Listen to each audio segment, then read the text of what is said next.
Hi everyone, and welcome to day 4 of the 5-Pound Challenge. My name is Chelsea Halblive, and I'm a physician assistant here at Katie Integrative Gastroenterology. Today we're going to focus on the importance of implementing rest and recovery into your everyday routine. I encourage you to look at your 5-Pound Challenge checklist as we highlight some of those 5 areas today and talk about them in a little bit more detail. So starting out, it's really important that we set a morning and an evening routine. Ideally, you should be waking up and going to bed around the same time every day, even on the weekends. This will ensure that your body gets the rest that it's needed, and it's important for conditioning our sleep-wake cycle, which is also known as the circadian rhythm. Once you get this into your routine, your body's going to start waking you up naturally at the same time. Within the first few minutes of waking up each day, it's really important to get outside in the natural sunlight. What we found is that really resets your internal clock. This may be that you can go for a walk in the morning, but if you don't have that time, maybe just going outside for a few minutes, drinking your tea or coffee, and just kind of enjoying some of that sunlight. In the evening time, we want to try to mimic, just like the sunrise, the sunset. So we encourage you to reduce the overhead lighting and moving from the bright white, oftentimes blue light, into a more warm lighting. So this could be a yellow bulb, an orange bulb, even a red bulb is actually really helpful. And trying to do more lamps or fireplace or candlelight, as this really reduces that overhead mimicking of the sun. This is important because that light, when we move to a warmer light, it increases melatonin production. And melatonin is vital in producing, one, kind of helping our sleep cycle, but it encourages us to fall asleep and even stay asleep. So if we inhibit that melatonin, one of the ways with that overhead and blue light, we're obviously going to be affected with our sleep. Melatonin also has some other vital functions. It can affect our blood pressure, our glucose metabolism. Glucose is vital for our brain function. So obviously helping with that homeostasis is important. And it also has some anti-cancer properties by helping with the immune function. So it's really important. If we talk about using a fireplace or candlelight, that seems to inhibit melatonin production by maybe 2 to 5%. Comparatively, overhead lighting or blue lighting will reduce that melatonin production by about 40%. So that's really significant. Just turning those lights on at night can greatly improve your sleep quality. Another thing we want to do is really eliminate our screen time about 2 hours before bedtime. One, cell phones, laptops, computers, we know that they will emit blue light, which again, talking about the melatonin production, we can inhibit that. But it also seems to stimulate our brain, and so the mind thinks it needs to stay awake. Other options are taking a relaxing bath, reading a book or a magazine, playing board games, or doing puzzles with your kids or your family members. Those are some alternatives that should not reduce that melatonin production. If you have difficulty really shutting your brain down at night, if you find that you're laying in bed and just thinking about what happened through the day, some of your stressors for the week or just in life in general, another really healthy thing to consider would be journaling before bedtime. This allows you to really take some of those issues, process through the day's events, and think about what do you have planned on your to-do list, and being able to put them in words seems to take that burden off your brain. It allows it to shut down, and it can help you fall asleep more quickly. I know it's not always possible to really remove those blue lights and the electronics. So, we do watch TV, and I'm not saying you can't do that, but some healthy hacks that may, again, help that melatonin production, especially before bedtime, would be to use blue light glasses. So you can get these as lenses if you have prescription glasses, but you can also just buy them at the stores, even online you can order them, and they will reduce some of that blue light that's emitted.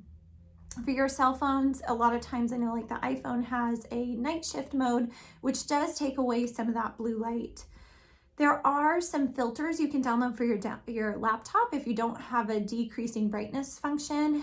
You can find some of these filters online at www.justgetflex.com. So that's JUSTGETFLEX flux.com. And so you might look into some of those, especially if you feel like, you're working late hours, it's not possible to really shut that off before you're going to bedtime. That may help increase your melatonin production. We want to try to get in bed around 10 p.m. And really aim to get about 7 to 8 hours of sleep. We found that if you get any less than that, you really can be sleep deprived. So what we found in a study was that minimal sleep, which was defined as 6 hours or less of sleep for 4 consecutive days straight, has shown to decrease cognitive brain function and mood. This can obviously affect our focus, our memory, our motivation, and our reactions in a day-to-day setting. Sleep deprivation has also been associated with higher cravings. So a lot of times people will compensate the next day by eating more. And so they found that people tend to eat 400 to 500 more calories a day the following day after being sleep deprived as compared to people who got adequate sleep. Various hormones are often produced in their highest quantity between 10 p.m. and 2 a.m. So again, when we talk about the importance of getting 7 to 8 hours of sleep, we also ideally want to do that before 10 p.m. so that you can get that most critical release of those hormones. For example, growth factor is produced in its highest quantity between 10 to 2 a.m. And that's critical for it's a critical hormone, that helps us burn fat and helps increase our metabolism. So again, when we're talking about weight loss, if you're inhibited with some of this growth hormone production, you may see that you're not losing weight as quickly. During the 10 to 2 a.m. Time period, again, our body is going through a dramatic process of physical repair. And then between 2 to 6, we typically go through psychological repair. So they've seen that people who are night owls, they are sleep deprived, they're not getting enough sleep, they tend to have more association with depression or anxiety, they could have negative thoughts. So definitely important for our well-being. Another thing we focus on is sleeping in complete darkness in a cool room and then free of any electronics. We definitely want to take out, the TV, at least turn it off, consider taking the TV out of the bedroom completely. One, again, we're thinking about the blue light that's emitted. It inhibits and affects our sleep. 2, the EMFs that are emitted, as well as, of course, just kind of disrupting our sleep.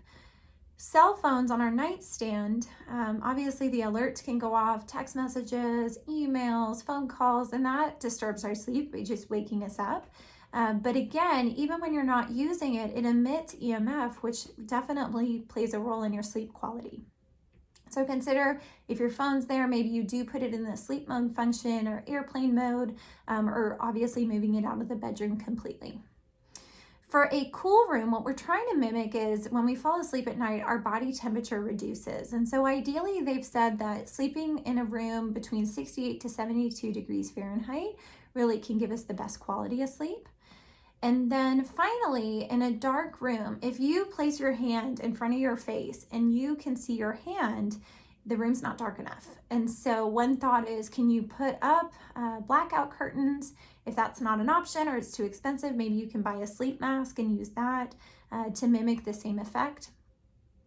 So all of this, again, it kind of comes down to, we think about rest and recovery a lot of times as just being, okay, that's going to happen on my vacation or my break. And we think about how good we feel after our vacation.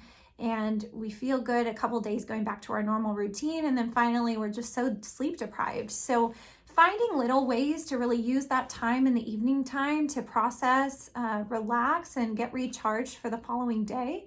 Try some of these tips and see if it helps with any of your sleep quality, and even with your weight loss challenge. It's definitely critical.